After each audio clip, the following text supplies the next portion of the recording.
Hello everyone, welcome to school diaries. So इस video में हम डिस्कस करेंगे हिंदी का एग्जाम पैटर्न, हिंदी का एग्जाम कैसा आएगा उसका मॉडल क्वेश्चन पेपर डिस्कस करते हैं। ठीक है, सो लास्ट वीडियो में हमने इंग्लिश का मॉडल क्वेश्चन पेपर देखा था, इंग्लिश का एग्जाम पेपर देखा था कि किस तरीके से क्वेश्चंस पूछे जाते हैं। ठीक है, तो आज के वीडियो में उसी तरीके से हिंदी का हम देख लेते हैं। सो यहाँ पे देखिए, देखिए इंग्लिश का और हिंदी का सब सेम ही है। जैसा हमने इंग्लिश में देखा था ना, वैसा ही होता है हिंदी का क्वेश्चन पेपर भी। तो सबसे पहले देखिए श्रुतलेख आते हैं। श्रुतलेख क्या होता है? Dictation words. ठीक है, तो कुछ डिक्टेशन वर्ड्स दिए जाएंगे, तो ये इतने कम नहीं होंगे, आपको 5 हो सकते हैं या फिर 10 हो सकते हैं, जितने मार्क्स का होगा उसके ऊपर वो डिपेंड है। ठीक है, सो यहाँ पे कुछ श्रुतलेख शब्द दिए जाएंगे और उसके बाद जो है पूरे क्वेश्चन पेपर को 4 भाग में बांटा गया है, 4 खंड में, यानी 4 सेक्शंस में उसको बांटा गया है। सो सबसे पहला है, तो देखिए सबसे पहले आता है खंड का, जो कि है पठन कौशल। पठन कौशल मतलब क्या है? जो हमने इंग्लिश में किया था ना रीडिंग, तो रीडिंग है सेक्शन है, जैसा इंग्लिश में रीडिंग था ना सेक्शन है, वैसे ही हिंदी में पठन कौशल देखने के लिए कि बच्चों को पैसेज पढ़कर क्या समझ में आता है। अगर उन्हें कुछ दिया जाएगा तो वो पढ़कर वो क्वेश्चंस का सही आंसर ढूंढ पाएंगे कि नहीं। ठीक है, तो इसमें भी देखिए उनको एक पैसेज दिया जाएगा, इस तरीके से एक गद्यांश दिया जाएगा। ये गद्यांश ना आपके बुक में नहीं होगा, जो गुंजन बुक है ना उसमें नहीं होगा, बाहर से होगा। ठीक है, एक पैसेज दिया जाएगा, जैसे एक लोमड़ी थी, वह बहुत भूखी थी, तो पूरा उनको रीड करना होगा। ठीक है, और ये क्या हो रहा है वो समझना होगा और उसी के ऊपर से फिर प्रश्न पूछे जाएंगे। ओके, जैसे यहाँ पे आप देखिए लोमड़ी बहुत प्यासी थी, तो सही या गलत का निशान लगाना है। या फिर कोई प्रश्न भी पूछ सकते हैं कि किस जानवर के बारे में बात हो रही है, तो लोमड़ी के बारे में बात हो रही है ना, तो यहाँ पर ऐसे प्रश्न पूछे जाएंगे।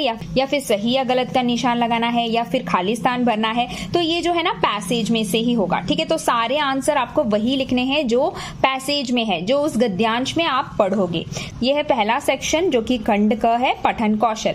देन नेक्स्ट है खंड खा, जो कि है लेखन कौशल, मतलब उनकी राइटिंग स्किल। अब उनकी राइटिंग का टेस्ट होगा इसमें, तो देखिए यहाँ पे लेखन कौशल। तो देखिए इसमें 2 चीजें आ सकती है, एक है रचनात्मक लेखन और एक चित्र वर्णन। तो रचनात्मक लेखन मतलब जो क्रिएटिव राइटिंग है, जैसे मेरा प्रिय मित्र, मेरा प्रिय फल, उसके ऊपर 5 लाइन्स आपको लिखनी होती है ना। ऐसे हमने लास्ट ईयर भी किया था ना, मेरी माँ या मेरा बस्ता, ऐसे कोई भी एक टॉपिक दिया जाएगा, उसके ऊपर आपको लिखना होगा और वो मोस्टली वही टॉपिक दिया जाएगा जो कि आपकी क्लास में आपसे करवाया गया होगा। ठीक है, जो कि हमने किया हुआ है बहुत बार।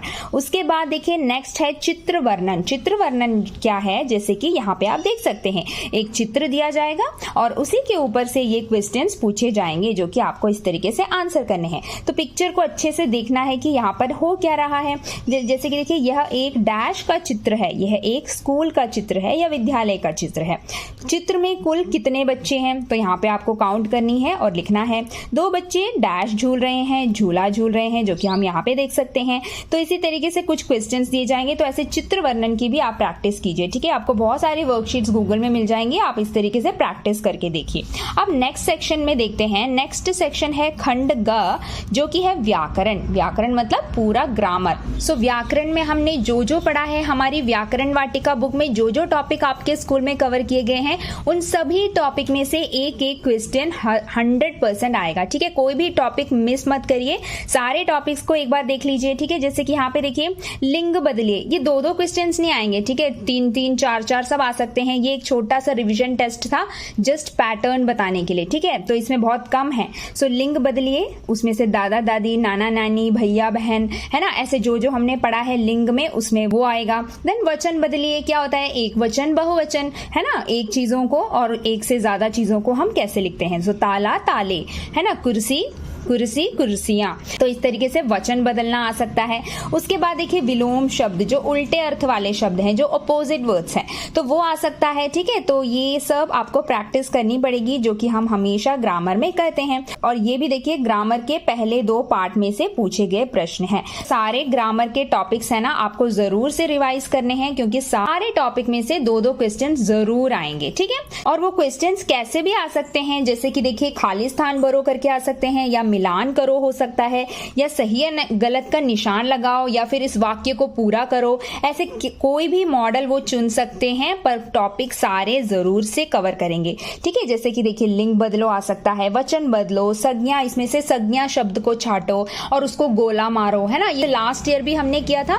सो वैसे ही सारे टॉपिक्स को कवर करके ही क्वेश्चंस पूछे जाएंगे। ठीक है, और उसके बाद खंड घ जो कि लास्ट सेक्शन है पाठ्य पुस्तक से, मतलब हमारी रीडर बुक जो हमारा गुंजन है उसमें से जो सारी कविता है और जो पाठ हैं जो हमने पढ़े हैं उसी में से प्रश्न पूछे जाएंगे। ठीक है, जैसे कि आप यहाँ पे देखिए शब्दों के अर्थ लिखे, ये सब हमने पढ़ा है, शब्दार्थ जो लिखते हैं, है ना, तो ये शब्दार्थ पूछे जा सकते हैं। देखिए यहाँ पे क्या था, रसीला, रस से भरा, जो हमने पढ़ा था ना, तो यहाँ पे रस से भरा, या फिर भोज का मतलब है भार, तो ये सब हमने किया है, तो उसी में से जो है पूछे जाएंगे। और फिर देखिए यहाँ पे खाली स्थान भरो, तो ये कोरा कौन था, है ना, कोरा एक कौवा था। तो ये सारे हमारे गुंजन से ही हैं। और फिर लास्ट में प्रश्नोत्तर भी पूछे जाएंगे। ठीक है, तो जब प्रश्नोत्तर पूछे जाते हैं ना, तो पूरा आंसर आपको लिखना होता है, पूरा सेंटेंस लिखिए, एक एक वर्ड में जवाब नहीं देना है आपको। ठीक है, वन वर्ड आंसर नहीं करना है। मिट्टू कहाँ रहता था, तो पीपल का पेड़, ऐसे कुछ बच्चे लिखते हैं, ऐसे नहीं हो सकता है। इंग्लिश और हिंदी में जो क्वेश्चन आंसर होते हैं पूरा सेंटेंस आपको लिखना पड़ता है। ठीक है, मिट्टू पीपल के पेड़ पर रहता था। सो ऐसे क्वेश्चंस पूछे जाएंगे। तो देखिए ये सारे जो हैं आपके पाठ्य पुस्तक के ही हैं। उसके अलावा क्या आता है, देखिए पठित गद्यांश या पठित काव्यांश। गद्यांश मतलब पैसेज जो कि लेसन में से लिया जाएगा, और काव्यांश मतलब पोयम जो कविता से ली जाती है। ठीक है, तो यहाँ पर देखिए काव्यांश ही है, ये इब्न बतूता वाली पोयम है ना, वो वाली कविता है, और वो कविता दी जाएगी, उसमें से कुछ 4 लाइंस दी जाएंगी और उसी के ऊपर से क्वेश्चन आंसर्स भी पूछे जाएंगे। ठीक है, जैसे कि यहाँ पे पूछे गए हैं समान तुक वाले शब्द जो कि राइमिंग वर्ड्स हैं, जिसकी एक जैसी आवाज होती है, वो सब आपको पैसेज में से ही ढूंढना होता है। ठीक है, अपने से नहीं लिखना है। जब पैसेज दिया जाता है और क्वेश्चंस पूछे जाते हैं ना, तो आप अपने से नहीं ढूंढेंगे, आप पैसेज में से ही ढूंढेंगे। इसीलिए तो ये पैसेज दिया गया है यहाँ पे, है ना, तो आप तूफान होगा तो यहीं पे आप ढूंढेंगे कि इस तूफान में इस पैसेज में कौन सा है जो मैच कर रहा है। ठीक है, जैसे कि कान। उसके बाद पैसेज में से भी कोई क्वेश्चन आंसर्स आ सकते हैं। इस तरीके से आपके हिंदी के एग्जाम पेपर्स होंगे। अब थोड़ा थोड़ा डिफरेंस होगा हर स्कूल में, लेकिन जो सेक्शंस हैं और जिस तरीके से क्वेश्चंस पूछे जाते हैं वो ऐसे ही होंगे। तो प्रैक्टिस करिए ऐसे क्वेश्चंस की और सारे सेक्शन को कवर करने की कोशिश करिए। ठीक है, अगर कहीं पर भी कोई डाउट हो वीडियो को जरूर जाकर देखिए ताकि आपके सारे डाउट्स पूरे हो जाए। ठीक है, और कोई भी डाउट हो तो आप मुझे कमेंट सेक्शन में जरूर कमेंट करके बताइए। चलिए अब अच्छे से तैयारी करिए अपने एग्जाम्स की। All the best. अब मिलते हैं अगले वीडियो में जिसमें हम मैथ्स का क्वेश्चन पेपर डिस्कस करेंगे।